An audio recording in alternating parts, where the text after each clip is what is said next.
Salut à tous, c'est FC Campania, j'espère que vous allez bien. On se retrouve pour le débrief du match entre le FC Barcelone qui affrontait l'Espagnol de Barcelone pour le derby catalan. Victoire 3 buts à 1 pour le FC Barcelone et qu'ils ont 9 points d'écart face au Real de Madrid.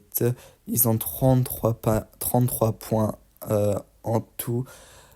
Évidemment, le Real n'a pas pu jouer face à Valence car le match a été reporté à cause des intempéries qu'il y a à Valence à l'heure actuelle. Et on a une pensée évidemment pour tous les victimes qui ont... voilà, on a une pensée à tous les victimes de Valence, etc. Voilà. Le match, victoire 3 buts à 1. On va s'attarder que sur la première mi-temps parce que la deuxième mi-temps, le Barça a levé le pied. On va parler aussi de Manolo González qui parlait avant du match, l'entraîneur de l'Espagnol Barcelone, en disant que oui, le Barça avait des points faibles, etc. et qui vont gagner, etc. Au final, au bout de 30 minutes de jeu, il y avait déjà 3-0 pour le Barça. Voilà, il y a vous parler au final, il s'est fait éteindre. On va parler de 2 3 4 joueurs. Pas tout le monde, même si j'aimerais bien, mais voilà. Euh, on va parler, ouais, voilà. Alors, on va commencer par les joueurs et on finira par Manolo González pour bien le pointer du doigt et pour faire aussi la différence avec Hansi Flick, parce qu'on va aussi parler d'Hansi Flick. Alors, le premier joueur que j'ai envie de parler, et c'est un joueur que je parle jamais dans mes débriefs, c'est Pau Cubarsí. Il a que 17 ans et il fait que des masterclass quasiment. Il est trop fort, ce gamin, surtout qui joue défenseur central, qui est un des postes les plus durs au foot, dans la lecture de balles, dans les tacts, même dans le contact. Pourtant, c'est un gamin de 17 ans, il est tout fin, etc. C'est rare qu'il se fait bouger. Et franchement, Pau Cubarsí, depuis la saison dernière, il est vraiment très très fort. Il est très impressionnant. Il arrête pas, il enchaîne les matchs. Il a seulement 17 ans. Qu'est-ce qu'il fait? C'est incroyable. Évidemment, on parle de Lamine Yamal, etc. Mais on parle jamais de Pau Cubarsí. Il le mérite. Encore une fois, il fait un excellent match. Lecture des trajectoires, euh, tac, dans le contact. Voilà, c'est pas arrivé. Voilà, il fait quelques erreurs. Mais dans la globalité de ces matchs, et même encore ce soir, ça a été très très bon. Alors je tenais à le souligner parce que c'est rare que je parle de Pau Cubarsí, voilà, comme si c'est un secteur défensif. C'est rare qu'on parle des joueurs défensifs. Et c'est assez dommage parce qu'à 17 ans, être titulaire au Barça et faire qu'est-ce qu'il fait, c'est juste du grand n'importe quoi. Maintenant, on va passer au joueur offensif et au MVP du match, Dani Olmo. Dani Olmo, comme certains le disent, c'est l'espagnol le plus, c'est l'allemand le plus espagnol ou je sais plus. Mais Dani Olmo, encore une fois, très bonne performance. Je crois que c'est 5 matchs en Liga, 5 buts, doublé ce soir, ben doublé hier après-midi face à l'Espagnol Barcelone. Alors c'est vrai qu'on peut en vouloir parce que de temps en temps, il pouvait faire mieux. D'un moment, il devait faire la passe à Lamine Yamal. Il n'a pas fait sur 2 actions, il devait faire la passe à Lamine Yamal. Il n'a pas fait. Bon, je pense qu'il cherchait aussi son triplé. Mais bon, voilà, doublé. Il est trop fort même. Euh, dans son alignement, dans ses transversales, dans la façon de se déplacer. Toujours très bon là. Son déplacement pour la passe de Lamine Yamal pour le premier but est juste extraordinaire. Il sait où se placer, il sait très bien. Franchement, non. Daniel Olmo, franchement, c'est la top recrue. Bah, après, c'est la seule recrue. Mais franchement, voilà. Beaucoup l'avaient critiqué, beaucoup voulaient Nico Williams, mais aujourd'hui, il ferme les bouches aux gens qui l'ont critiqué. Et franchement, je suis très content. Moi, c'est un joueur que j'avais plutôt apprécié à l'Euro, etc. Et que voilà, j'étais quand même content. Certes, je vais pas vous mentir que je préférais Nico Williams, mais je voulais aussi Daniel Olmo, voilà. Et j'étais très content de son arrivée au final. Voilà, il confirme. Si seulement il n'aurait pas été blessé là pendant un mois, je peux vous assurer que le nombre de stats, il serait bien plus haut que ça. Voilà, dans le jeu créateur, voilà, c'est un 8 c'est un 10 c'est un 9 il fait tout, il est trop fort, Dani Olmo.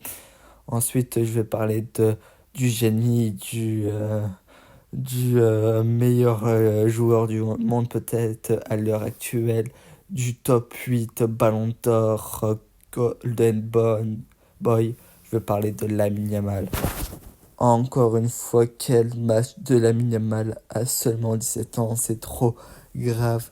Euh, il fait une passe D en, encore une passe D en extérieur du pied, c'est n'importe quoi. Il élimine 4 joueurs dans sa passe. Franchement, c'est n'importe quoi. Même défensivement, il est là, il va aider Hector Fort, etc. Dans ses dribbles, c'est toujours incroyable. Franchement, c'est dommage qu'il n'a pas marqué. Maintenant, il arrive à même éliminer. En fait, il a une palette technique, ce joueur. C'est tellement incroyable. On l'adore le voir jouer. Et on est trop fiers qu'il est au FC Barcelone. Et franchement, s'il continue ce niveau, je peux vous affirmer qu'un jour ou l'autre, il sera Ballon d'Or. S'il continue à ce niveau, il sera Ballon d'Or. Dans ses stats, je crois, là, il y a 6 buts, 7 passes D. Depuis le début de saison, c'est juste n'importe quoi, même ses stats. C'est déjà énorme pour un gamin de 17 ans. C'est beaucoup. Je crois qu'il a plus de, ouais, une quinzaine de GA. Je pourrais pas vous dire, j'ai pas ses stats en tête. Mais c'est déjà pas mal pour un gamin de 17 ans, encore une fois. Et on trouve ça normal alors que c'est pas normal, je le répète, mais c'est pas normal ce qui fait Lamine Yamal sur le terrain et même en dehors, irréprochable. Et je suis très fier qu'il est un joueur du FC Barcelone. Je vais parler du Brésilien, lui qui avait perdu son passeport l'année dernière, Rafinha, qui est aussi un des meilleurs joueurs aussi à l'heure actuelle. Il a 11 buts, 9 passes D aussi, franchement. Rafinha, encore une fois, qui marque ce soir, très important. Alors c'est vrai, il y a eu quelques petits déchets techniques de temps en temps. C'est vrai que des moments au début du match, il avait du mal à se trouver avec Lamine Yamal, etc. Mais au fur et à mesure, il monte en puissance. Il nous fait des contrôles à la Neymar. C'est n'importe quoi. Il est devenu trop fort. Alors que la saison dernière, ça voulait le ventre, etc. Sous 13, il est à son prime là. Encore une fois, buteur. Il est trop fort, franchement. Euh, En plus, il se donne à fond à 100%, repli défensif, rien à dire. Il y a le charisme du capitaine, franchement. Je pense que s'il continue comme ça, bientôt il sera le capitaine numéro un du Barça et j'en doute même pas. Vu son niveau, franchement, et en fait c'est un capitaine dans l'âme sans avoir le brassard, voilà, c'est un capitaine. Il se donne à fond. Il peut marquer de loin, de près. Franchement, même maintenant, il fait des lobes tranquilles, pépère. Il aurait pu avoir penalty parce que voilà, le gardien de France dessus, mais la balle rentre dans le but. Voilà. Il marque le 2-0, ouais. Franchement, non. Rafinha, encore une fois, c'est très, très fort. Franchement, je me répète, mais franchement, à l'heure actuelle, c'est un des meilleurs à son poste, si c'est le meilleur à son poste. Mais franchement, très très fort et très content. Et moi, honnêtement, j'avais toujours misé une pièce sur Rafinha et je suis content de rester dans le train Rafinha. Je vais parler aussi euh, de Casado. Casado, c'est trop. Casado, c'est énorme. Casado, c'est extraordinaire. Casado, voilà. Je vais pas parler de Pedri aujourd'hui, même s'il a fait un excellent match. Mais je vais m'attarder sur Casado. Casado, encore une fois, passeur décisif. Une passe à la.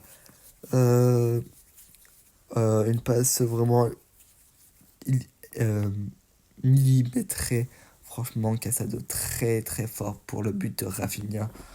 Franchement, Casado, même un nombre de ballons récupérés, etc. Techniquement, il est là aussi, voilà. Des moments, il va te sortir des dribbles un peu comme ça, pas tout le temps, mais voilà, il peut sortir du pressing, il est vraiment trop fort.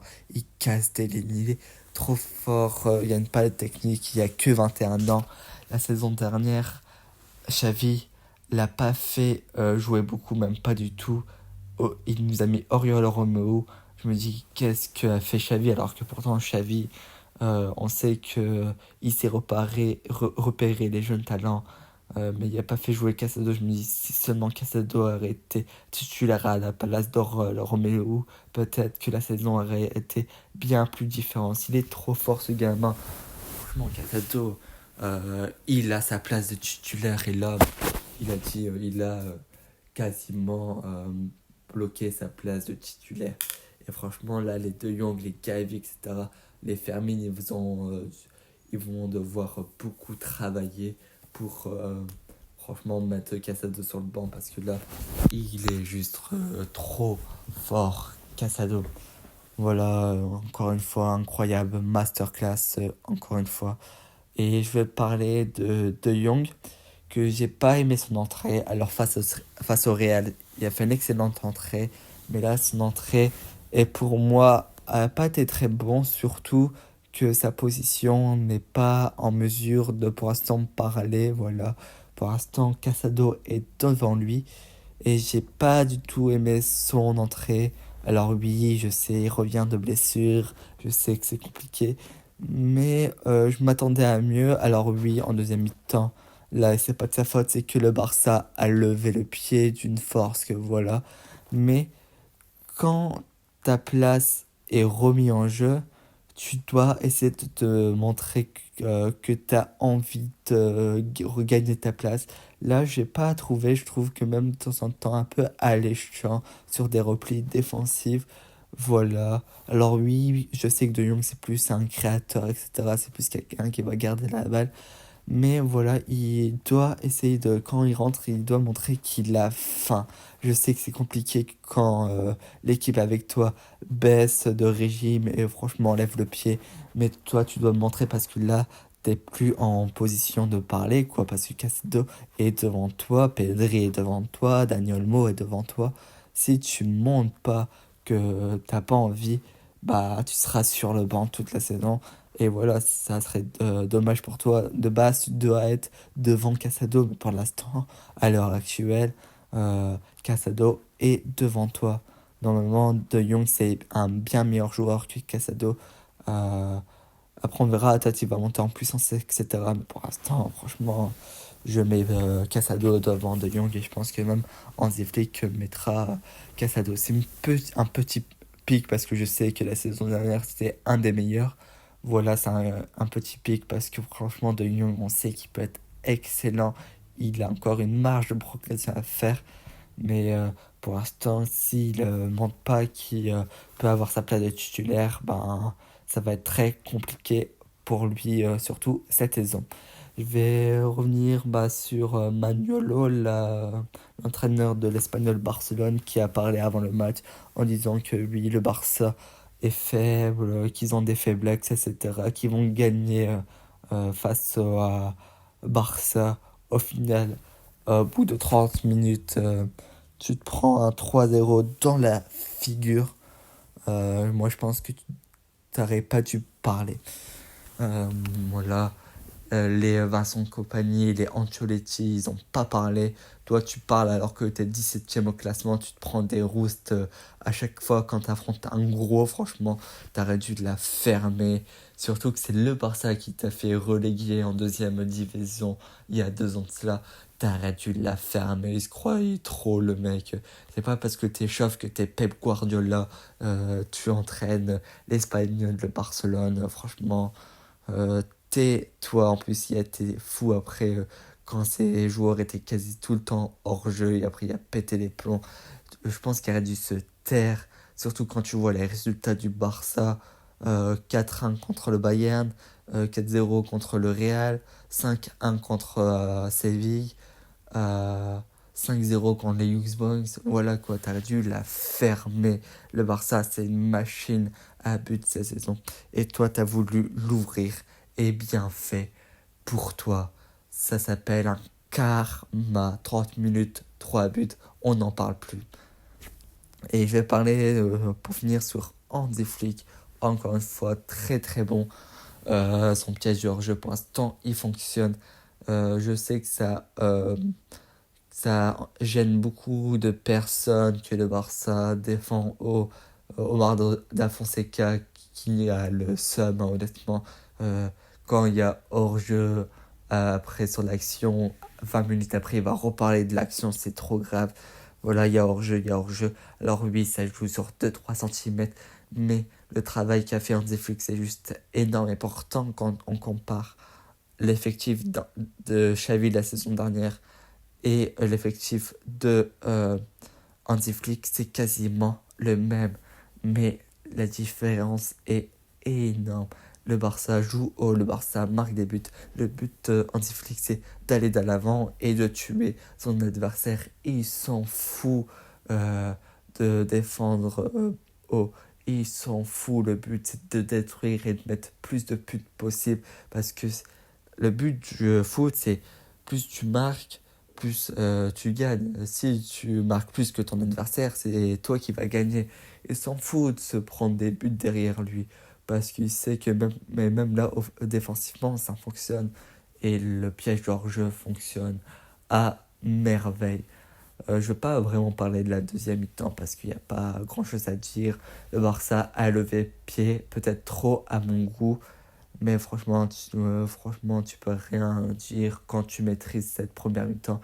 Évidemment, s'il y aurait eu 0-0 en premier mi-temps, le Barça n'aurait pas levé le pied. Ça aurait été un autre match cette deuxième mi-temps. Donc voilà, à faire attention, voilà. Mais bon. Ah oui, je vais parler aussi d'Hector Fort, j'allais l'oublier. Je l'ai trouvé correct, c'était pas fifou. Après, il n'y a pas beaucoup de temps de jeu, voilà. Je l'ai trouvé correct, ça va, ça a été. Ça était alors oui, c'était pas incroyable. Évidemment, c'est pas Koundé, mais c'était sympathique. Voilà, ça fait du bien, surtout que c'est un peu le joueur un peu mis de côté Barcelone et côté Hansi Flick. Mais voilà, je n'ai pas envie de faire de conclusion. Voilà, et on sait qu'il y aura peu de temps de jeu. Après, à lui de faire au mieux. Voilà, c'était pas incroyable, c'était pas un mauvais match, mais c'était pas non plus un match incroyable. Il a fait son match, moi je dis voilà. Je voulais juste revenir sur Hector Fort parce que voilà. Sinon, le Barça, voilà, est leader, l'attaque est juste monstrueuse. Voilà, tout le monde marque. Ah oui, j'allais oublier Lewandowski, voilà. On l'a pas beaucoup vu, voilà, il a pas marqué, mais il a été dans la création de jeu. Et en fait, voilà, on prouve que le trio d'attaque, c'est que peut-être que par exemple, Lamine Yamal va être moins vu, mais Rafinha et Lewandowski vont être en mise en valeur. Par exemple, là, ce soir, c'était Lewandowski. Le soir, ça peut être Rafinha un peu en dessous, mais collectivement, ça fonctionne. Il a été moins impressionnant. Hein, il n'a pas marqué tout ça, mais dans la création de jeu, dans les doubles contacts, dans les 1-2, il a été très très bon. Peut-être en dessous, mais voilà, après, voilà, il est petit, il va sûrement gagner. Il y a un écart de fou avec les autres attaquants, etc. Bon, voilà, je pense qu'il sera Pichichi cette saison, il va remarquer, ça c'est sûr. Les têtes forme de Lewandowski. Merci d'avoir suivi ce débrief. Le Barça fait le plein. Le Barça en prend des points. Le Barça a 9 points d'avance sur le Real. Tout va bien. Voilà. Merci d'avoir suivi ce débrief.